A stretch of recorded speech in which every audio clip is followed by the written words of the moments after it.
memahamkan atau memberikan keterangan dan penjelasan dan pencerahan kepada kita yang di sana ada namanya kias sebagai salah satu daripada sumber hukum yang keempat setelah Al-Quran dan hadis, di mana dengan penggunaan kias itu adalah salah satu daripada amalan yang secara langsung bersumber daripada Al-Quran dan hadis.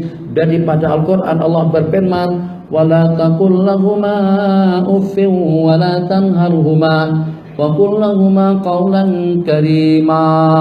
Janganlah sekali-kali kau ucapkan off. Itu tak boleh. Jadi kalau sedangkan kita tidak menggunakan rasional, kalau kita tidak menggunakan otak, tidak menggunakan akal sebagaimana sebagian daripada mereka, saya tidak katakan semuanya, maka orang tua akan kena tumbuk. Orang tua akan kita kena sepak. Kita sepak, kita tumbuk, kita tampar, kita belasah, kita serang. Loh, durhaka kamu, durhaka Allah. Durhaka macam mana? Allah kata jangan katakan off, jangan ucapkan off, bukan kata jangan tumbuk.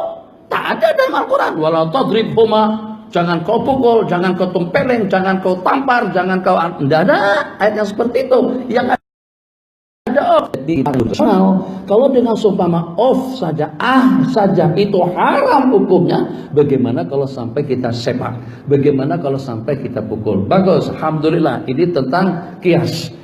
Tidak jauh berbeda. Afdhalul dzikri fa'lamanahu la ilaha illallah. Bismillahirrahmanirrahim. Qul huwallahu ahad, Allahus samad. Amalan orang-orang di surau ini malam Jumat hadiah baca tahlil beramai-ramai, baca tahlil bid'ah dhalalah, amalan yang tidak Nabi kita ajarkan, amalan yang Nabi kita tidak pernah arahkan kita untuk kita beramal semacam itu, tapi ternyata sudah jadi budaya di Nusantara sejak pada beberapa abad yang lalu. Itu adalah amalan warisan yang tidak boleh diamalkan, bid'ah dhalalah, masuk neraka orang-orang yang mengamalkannya. Sabar dulu, jangan keburu-buru semacam itu.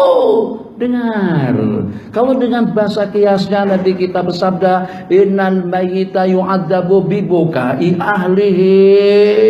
Jangan sekali-kali, dan kami dicegah untuk tidak niyaha, dicegah dihalang oleh baginda meruntah-runtah, menyebut-nyebut kebaikan daripada si mati dan juga meratapinya yang disebut dengan niyaha. Ya Allah, pukul-pukul pupi, sobek pakar dan lain sebagainya, di mana dengan kejelekan keburukan daripada ahli waris, kejelekan dan keburukan amalan negatif daripada keluarga yang ditinggalkan, itu akan menjadi azab dan seksaan kepada si mati yang dikubur. Innal mayyita, sesungguhnya orang mati, la yu'adzabu bibukai ahlihi, akan disiksa dikenakan karena dengan netian dan tangisan daripada keluarganya, daripada adik-beradik yang salah saudara, istri atau juga suaminya. Jadi kata ulama, kalau seandainya dengan ratapan daripada mereka, tangisan daripada keluarga yang ditinggalkan, itu akan menjadi azab kepada si mati yang berkubur.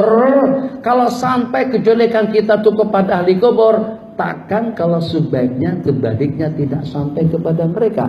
Takkan kalau dengan yang sebaliknya, dengan yang baik, dengan yang elok, baca Quran, tahlil, tasbih, kalau kita nangis-nangis, dosa sampai kepada mereka, terseksa mereka di dalam kubur. Tapi kalau dengan yang baik tidak sampai, mana letaknya keadilan Allah? Ini guna rasional. Kita tidak merasionalkan hukum hakam, tapi dengan kalian jangan terlanjur, jangan keterlaluan. Tiap yang tidak ada dalilnya menurut kalian, tapi ada dalilnya menurut ulama. Tidak ada dalilnya menurut kamu, sebab pengamatanmu sangat cetek sekali. Tapi ada dalil dan sumber hukum hakamnya menurut pengamatan para alim ulama. Makanya hampir ada kesepakatan daripada ulama tentang amalan-amalan yang kita amalkan pada malam Jumat. Apakah itu dengan yasinnya, tahlilnya, bacaannya, doa beramai-ramai, hadiahkan pahalanya kepada si mati, itu mendapatkan sokongan daripada ulama-ulama, daripada ashabul madzhab, sampai kepada dengan seumpama Imam Ibnul Qayyim pun, Imam Ibnul Qayyim bukan markas Ibnul Qayyim, Al-Imam Ibnul Qayyim pun juga mengatakan sampai pahala amalan-amalan semacam itu kepada mereka. Begitu kita di negara kita, begitu kita sampai kemari, atau begitu kita mendengari perbincangan dan perbuatan daripada mereka, dengan sebulat suara mereka mengatakan, bukan setakat tidak sampai, tadi mereka sesatkan dan mereka bid'ahkan orang yang beramal dengan amalan yang seperti itu.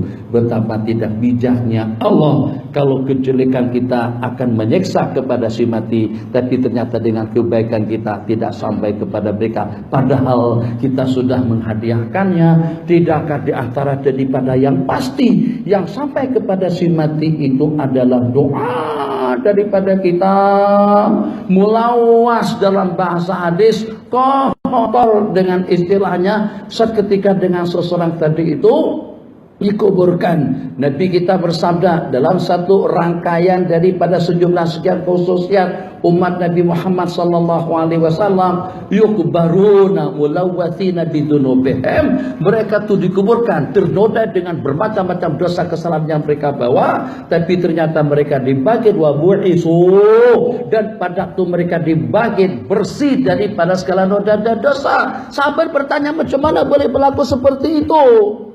Dengan kematian 30 tahun, 40 tahun, 1000 tahun, 2000 tahun di dalam alam kubur, di dalam alam penantian, pada masa mereka dibangkit, khususnya kepada umat Nabi Muhammad, ternyata bersih daripada noda dan dosa.